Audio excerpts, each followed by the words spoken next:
Привет, друзья! Сегодня в этом видео я хочу провести с вами вместе день в сказочном лесном краю. Наш домик лесной расположен прямо на краю леса. И поэтому я частенько наведываюсь туда за идеями, за сбором всяких лесных даров, грибов, ягод. И вот сегодня я пойду туда, чтобы собрать ветки, шишки, букетики цветов, лесные травы. Может быть, я найду землянику на чай. Я хочу сделать венок. На этой неделе было несколько прохладных дней, и поэтому прохладная погода дала мне возможность вытопить печь. Я хочу посушить груши, потому что груши портятся, они падают и тут же начинают портиться. Но сначала с утра мне нужно покормить моих котят.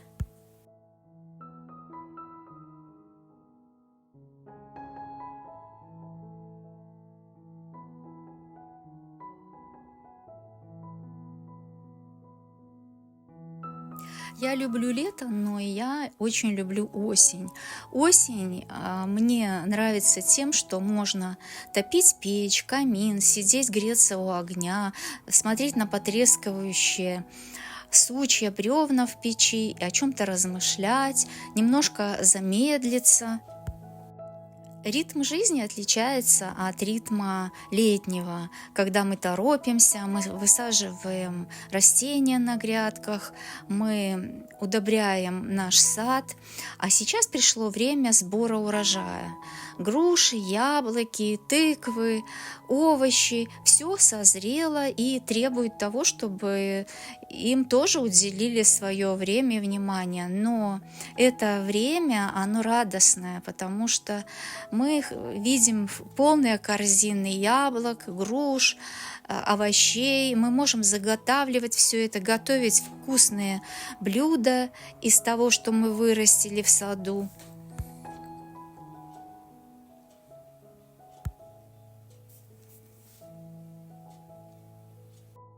В саду, в огороде. Я сейчас буду топить печь. И пока печь вытопится, я займусь чем-то интересным для вас. Вы увидите чуть позже. Это время, когда очень важно окружать себя простыми радостями. Напишите, друзья, какими идеями, какие у вас идеи по поводу декора осеннего, да, поделитесь этим в комментариях.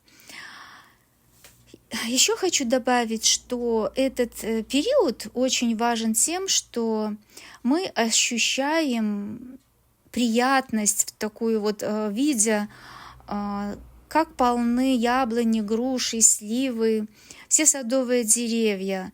И пришла пора заготовок. Делаем яблочный сок, сушим груши, яблоки, сливы. Сейчас я разожгу огонь, и печь будет какое-то время, она должна стать горячей для того, чтобы можно было заложить туда нарезанные, приготовленные мной груши.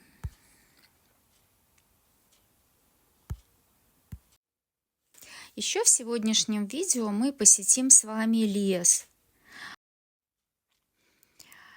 Я вышла на улицу и увидела, что соседи тоже затопили печь, но это у них домик, банька там в этом домике, поэтому они топят баньку.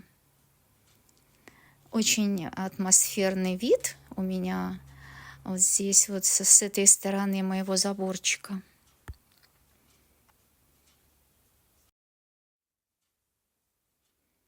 Я хочу, чтобы печь вытопилась хорошо, чтобы там не осталось никаких головешек, но дрова у меня сухие, поэтому здесь лишь нужно только наблюдать, чтобы равномерно все у меня горело. И чтобы сгорела быстро, дала хороший жар.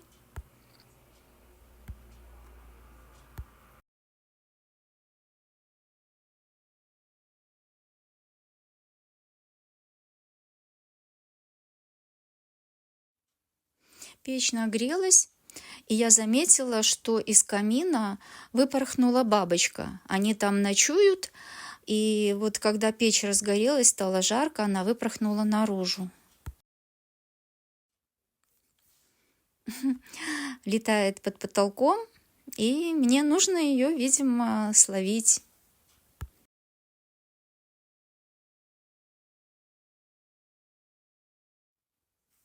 Ага, уселась. Уселась на мою шторку. Мне будет легче ее поймать.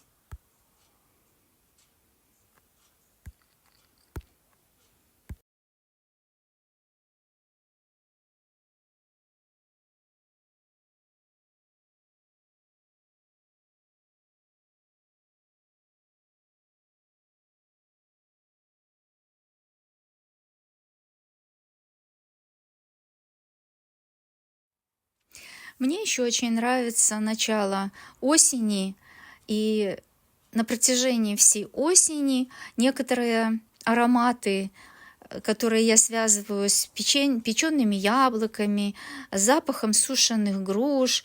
Также можно сделать декор, принести из леса. И как создать уют своими руками. И вот сейчас я вам расскажу наперед, что в этом видео я сделаю мастер-класс по венку, и будет еще рецепт из духовки. Вот еще одна бабочка выпорхнувшая, и я ее поймала очень просто. Схватила ее просто аккуратненько за крылышки.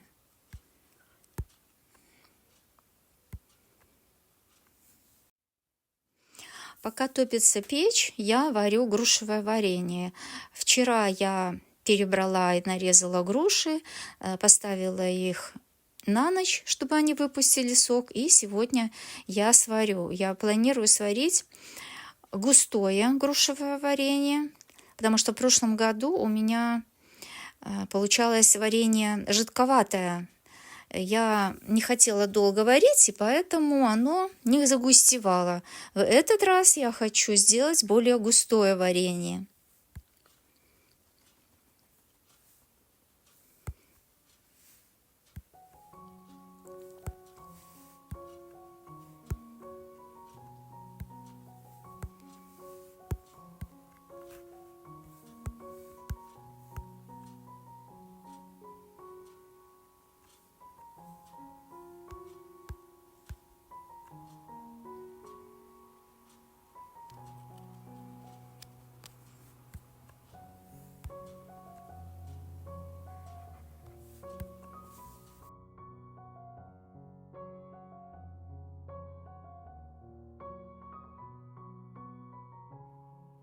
Я собираю груши, но время от времени хожу в дом, чтобы наблюдать за печкой.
В этом видео у меня будет лайфхак, так называемый, потому что я решила закончить декорировать свой, украшать, можно сказать, не декорировать, а украшать свой фартук. Я хочу сделать вышивку, и для этого мне нужно что-то изобразить. Вот я придумала, что я хочу сделать вышивку цветочную, такой цветочный букетик. Поскольку у меня нету ниток мулине, я буду вышивать обычными нитками. Вот. И еще у меня нету так называемых пяльцев, ну, то есть это такое, знаете, что это такое, вот, и я придумала свой способ. Об этом вы тоже увидите дальше.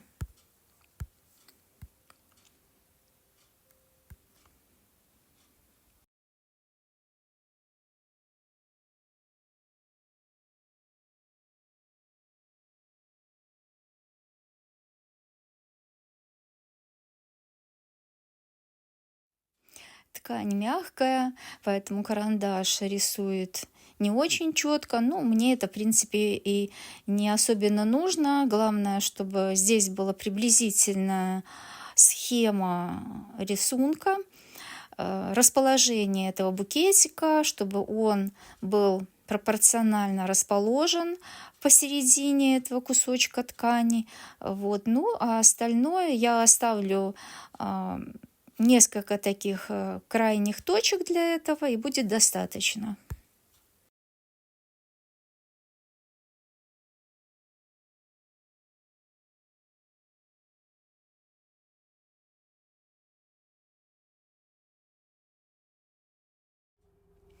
К нам недавно прилетела вот такая вот пестренькая птичка. Я не знаю, как она называется, но я даже нашла одно перышко от этой птички. Она питается, видно, яблоками у нас, прилетает. Пусть бы прилетала почаще. Я даже повесила кормушку. А вот сейчас тот самый лайфхак. У меня есть рамочка. Я вынула из нее картонку и растяну в этой рамочке свою ткань и прижму картонкой. У меня получилось что-то по типу пяльцев.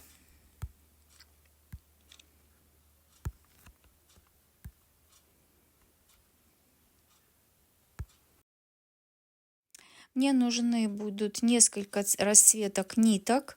Я уже говорила, что ниток мулине у меня нет, а есть обычная хлопчатобумажная, или раньше это были из хлопка, теперь из каких-то других волокон. У меня есть яркие зеленые ниточки, есть бежевые и есть розовые. Я попытаюсь пока работать с этими нитками, а потом я придумаю, чем дополнить свой букетик еще. У меня будут еще белые нитки здесь. Мне нужны будут еще сиреневые или светло-фиолетовые. Ну, со временем, я думаю, либо приобрету мулине, либо попрошу мужа привезти из моих запасов. У меня много ниток по вязанию. Что-нибудь придумаю.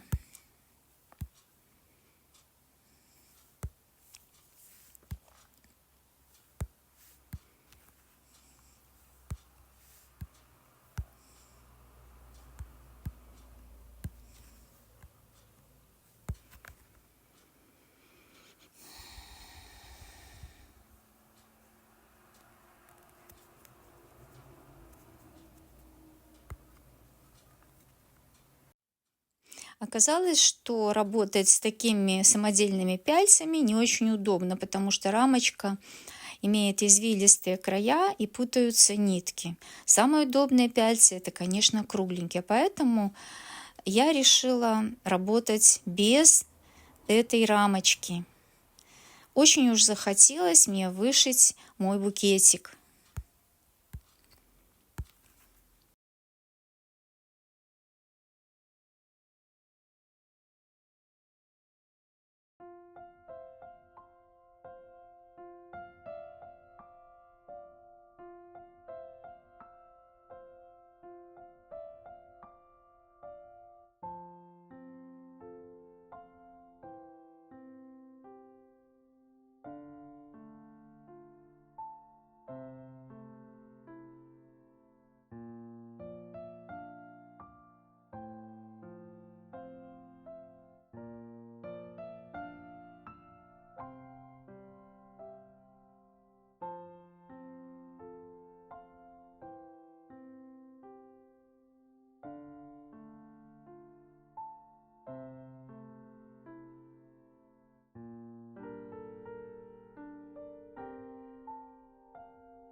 Пора проверить печь.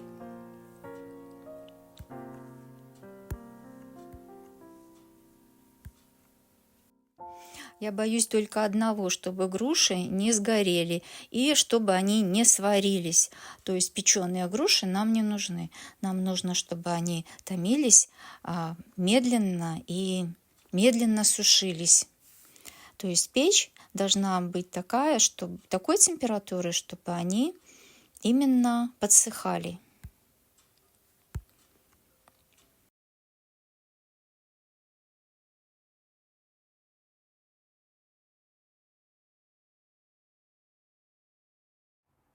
Этот противень достался мне от моей свекрови. Она всю жизнь пекла в печи, в таких противнях, их у меня 2 штуки, пироги на Пасху. А сейчас вот такой интересный кадр. Ко мне в гости пришел ежик. Я узнала об этом странном шуршании за дверью.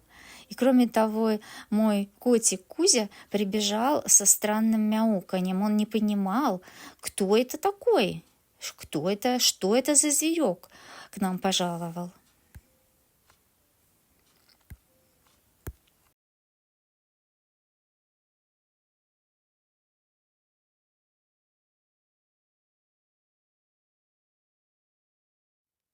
Я продолжаю вышивать зеленые листики из букетика, и мне нравится сочетание на бежевом. Очень красиво, вот эти яркие нитки, ярко-зеленые и розовые. То есть здесь получается все очень даже у меня неплохо.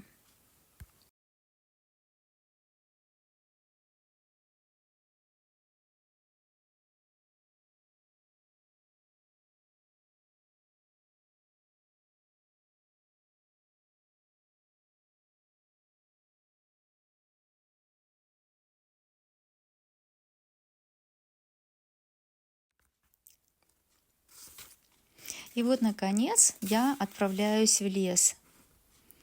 Я пытаюсь найти еловые, сосновые шишки, мох или что-нибудь похожее на мох.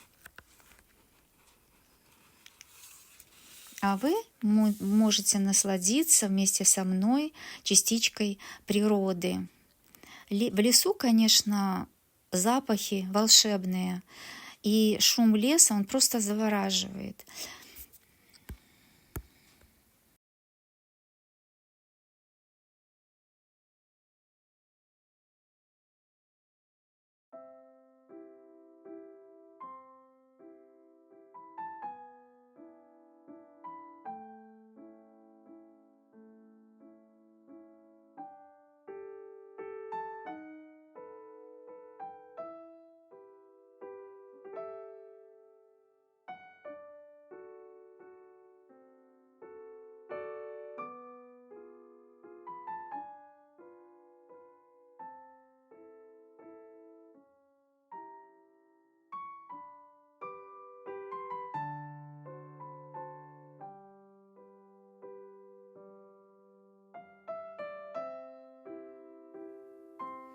Я нашла очень интересные веточки, похожие на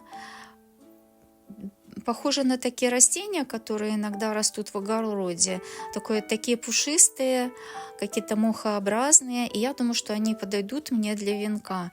Еще я попытаюсь найти, конечно, настоящий мох.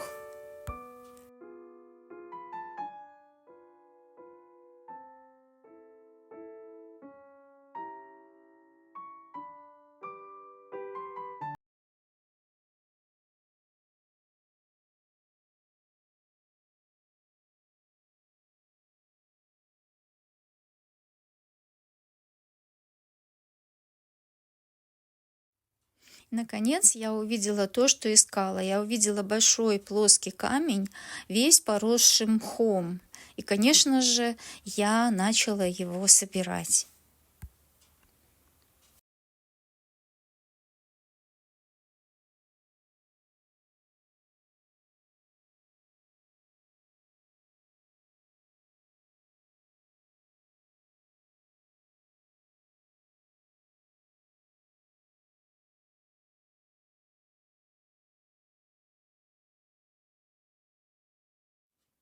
И вот у меня уже почти целая корзинка сокровищ.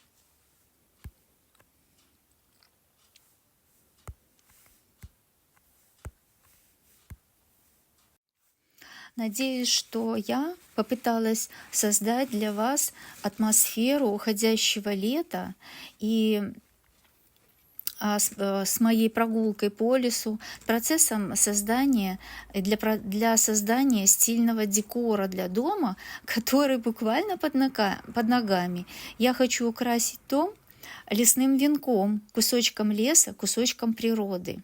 В этот понедельник, последний понедельник августа, я решила принести частичку этого леса домой.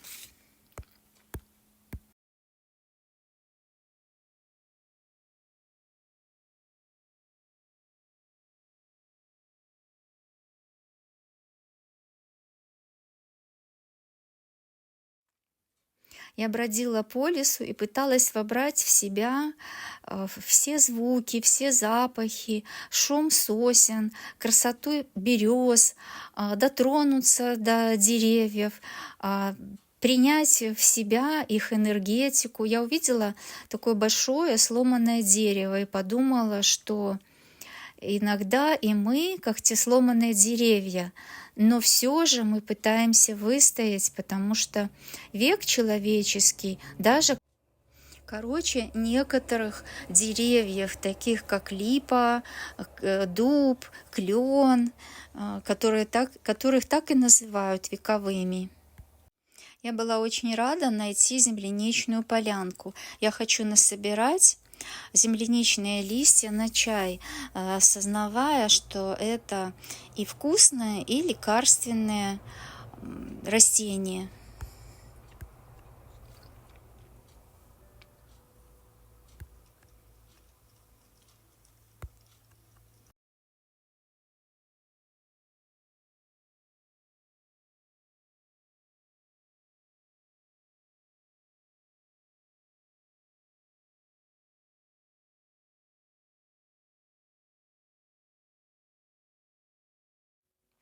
Еще мне нужно было найти несколько еловых веточек, но пока мне большая ель не встретилась, я решила оторвать пару веточек сосны.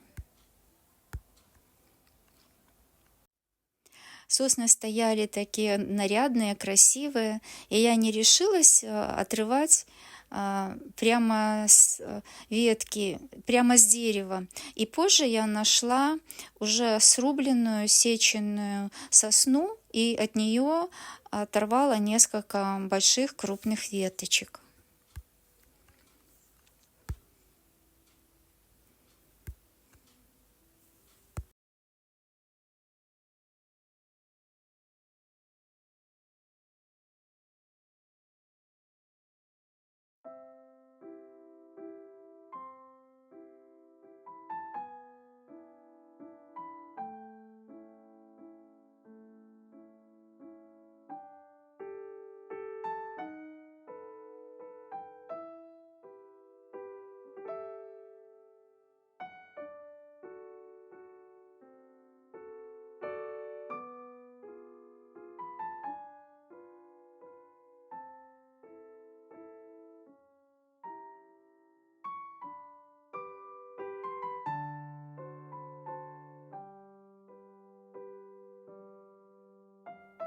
И вот, наконец, я нашла большую ель.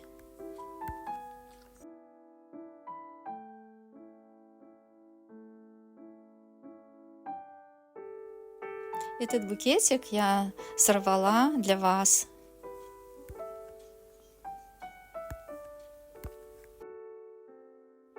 Вернувшись домой, я захотела перекусить и приготовить для себя вкусный ароматный десерт. Я хочу испечь яблоки.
сейчас приступим к самому интересному изготовлению венка из лесных даров.